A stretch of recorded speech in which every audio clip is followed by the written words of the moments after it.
Ropeway और पर्यटन को लेकर देवताओं की मनुष्य जाति को चेतावनी। ऐतिहासिक नगर कैसल प्रांगण में शुक्रवार को जगती में देवी देवताओं ने स्पष्ट शब्दों में कहा कि देव स्थलों के साथ छेड़छाड़ व गौ माता की अनदेखी किसी सूरत में बर्दाश्त नहीं की जाएगी। आदेश का पालन नहीं हुआ तो इसका खामियाजा भुगतने के लिए भी तैयार रहें। देवताओं ने कहा कि अभी तो केवल एक ही लोटा पानी दिया है। अगर मानव जाति की मनमानी ऐसे ही जारी रही तो भगवान रघुनाथ के चरण छूने को विवश होंगे। ऐतिहासिक नगर कैसल प्रांगण में शुक्रवार को देव संसद में 3 जिलों कुल्लू, मंडी और लाहौल स्पीति के करीब 250 देवी देवताओं ने शिरकत की। जगती में देवताओं ने अपने तपोस्थलों पर हो रही छेड़छाड़ पर चिंता प्रकट की। लगभग सभी देवी देवताओं ने भगवान भोलेनाथ के नाराज होने की बात कही। कारदार दानवेंद्र सिंह ने बताया कि घाटे के आराध्य ऋषि जमलू ने सभी से देव आदेशों को गंभीरता से लेने को कहा। मंडी से पराशर ऋषि ने भी उनके स्थानों से हो रही छेड़छाड़ को विपदा का मुख्य कारण बताया। लाहौल स्पीति के देवताओं ने माता हिडिंबा के आदेशों का अक्षरशः पालन करने का आदेश दिया। देवताओं ने बरसात में हुई तबाही पर यहां तक कहा कि भोलेनाथ ने अभी एक ही लोटा छलकाया है। अगर मनुष्य जाति ने अपनी मनमानी नहीं छोड़ी तो गंभीर परिणाम भुगतने पड़ेंगे। देवताओं ने कहा, याद रखना, ब्यास रघुनाथ जी के चरणों को छूकर भी गुजर सकती है। यदि ऐसा हुआ तो खुद ही सोच लो तबाही का क्या मंजर होगा। गौर है कि प्रदेश में पिछले 2 वर्षों में विनाशकारी आपदा और देवी देवताओं को आने वाले समय में दिख रहे अशुभ संकेतों को लेकर देवी हिडिंबा ने नगर में बड़ी देव संसद आयोजित करने का आदेश दिया था, ताकि सामूहिक प्रार्थना व निर्णय के माध्यम से इस संकट को टाला जा सके। गिरि नदी के तट पर देवाभिनंदन। जामूकोटी से मां रेणुका जी से मिलने पहुंचे भगवान परशुराम। अंतर्राष्ट्रीय श्री रेणुका जी मेले के शुभारंभ से पहले परंपरा के मुताबिक गिरि नदी के तट पर शाही परिवार के सदस्यों ने देव अभिनंदन की परंपरा को निभाया। जामूकोटी से मां रेणुका से मिलने पहुंचे भगवान परशुराम जी की पालकी का अभिनंदन सर्वप्रथम शाही परिवार के सदस्यों ने किया। इस मौके पर शाही परिवार के सदस्य कंवर अजय बहादुर सिंह ने गिरि नदी के तट पर भगवान परशुराम जी की पालकी का अभिनंदन किया और पालकी को कंधा देकर परंपरा निभाई। साथ ही पूजा अर्चना भी की। तत्पश्चात पालकी ददाहू स्कूल मैदान में पहुंची।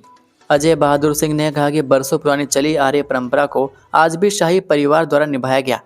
उन्होंने लोगों को रेणुका जी मेले की बधाई दी। रेणुका जी को मिली करोड़ों की सौगात। सीएम सुक्खू ने वर्चुअली किया 5 परियोजनाओं का लोकार्पण शिलान्यास। हिमाचल प्रदेश के मुख्यमंत्री सुखविंदर सिंह सुक्खू ने शुक्रवार को सिरमौर जिले के श्री रेणुका जी विधानसभा क्षेत्र के विकास को नई गति देते हुए 29.50 करोड़ रुपए की 5 विकास परियोजनाओं की सौगात दी। नई दिल्ली से वर्चुअल माध्यम से आयोजित एक कार्यक्रम में मुख्यमंत्री ने इन परियोजनाओं का लोकार्पण और शिलान्यास किया। मुख्यमंत्री ने संगड़ा तहसील के मायना बाग में 6.47 करोड़ रुपए की लागत से निर्मित राजकीय औद्योगिक प्रशिक्षण संस्थान भवन और नौराधार में 2.20 करोड़ रुपए से बने सब मार्केट यार्ड के पहले चरण का उद्घाटन किया। इन परियोजनाओं से क्षेत्र के युवाओं को कौशल विकास और किसानों को अपने उत्पाद बेचने के लिए बेहतर सुविधा मिलेगी। इसके साथ ही मुख्यमंत्री ने 3 महत्वपूर्ण परियोजनाओं की आधारशिला भी रखी। इनमें 2 करोड़ रुपए की लागत से बनने वाली रेणुका जी ददाहू बिरला सड़क, 17.89 करोड़ रुपए की लागत से जल शक्ति उपमंडल नौराधार के तहत विभिन्न गांवों के लिए सिंचाई सुविधा और ग्राम पंचायत भराड़ी व नौराधार के गांवों के लिए 94 लाख रुपए की रौंडी पुल ग्रेविटी जलापूर्ति योजना शामिल है।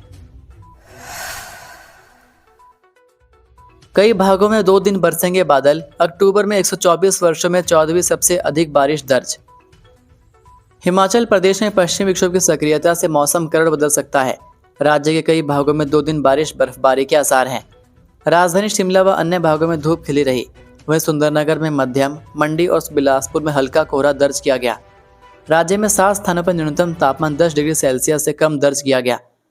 मौसम विज्ञान केंद्र शिमला के अनुसार 3 नवंबर से एक नए पश्चिमी विक्षोभ के पश्चिमी हिमालय क्षेत्र को प्रभावित करने की संभावना है।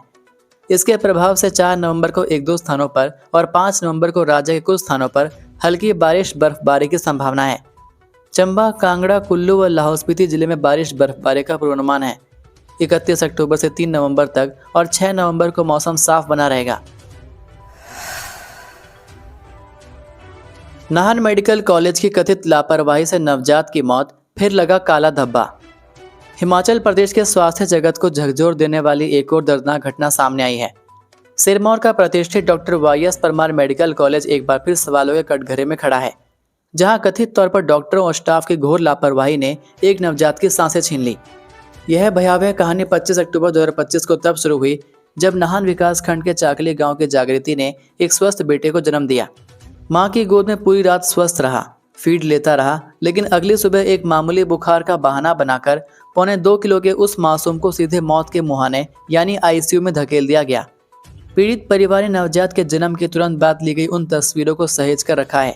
इन तस्वीरों को देखकर भी नहीं लगता कि नवजात शिशु स्वस्थ नहीं था। आलम देखिए कि जब एक न्यूज़ नेटवर्क ने कॉलेज के मेडिकल अधीक्षक के साथ साथ संयुक्त निदेशक को भी फ़ोन किए, लेकिन मजाल है कि किसी ने फ़ोन उठाया हो। मेडिकल कॉलेज जैसे संस्थान के अधिकारियों की संवेदनशीलता की पोल भी खुल गई। ये बात भी समझ से परे है कि ऐसे अधिकारियों की नियुक्ति क्यों की जाती है। यहाँ तेज तर्रार अधिकारी ही होने चाहिए। पीड़ित परिवार ने सीधे तौर पर अस्पताल प्रबंधन पर लीपापोती और कोताही का आरोप लगाया है। सबसे बड़ा सवाल तब खड़ा हुआ जब मेडिकल कॉलेज जैसी बड़ी संस्था ने नवजात को पीजीआई भेजने के बजाय बेहद नाजुक हालत में एक साधारण ऑक्सीजन पंप के सहारे 27 अक्टूबर को हरियाणा के जिला अस्पताल पंचकुला में रेफर कर दिया। 28 अक्टूबर की देर दोपहर शिशु की मौत हो गई। मासूम के पार्थिव शरीर को वापस लेकर गांव में ही दफनाया गया। सवाल पैदा होता है कि क्या कोई मेडिकल कॉलेज किसी मरीज को जिला अस्पताल में रेफर कर सकता है।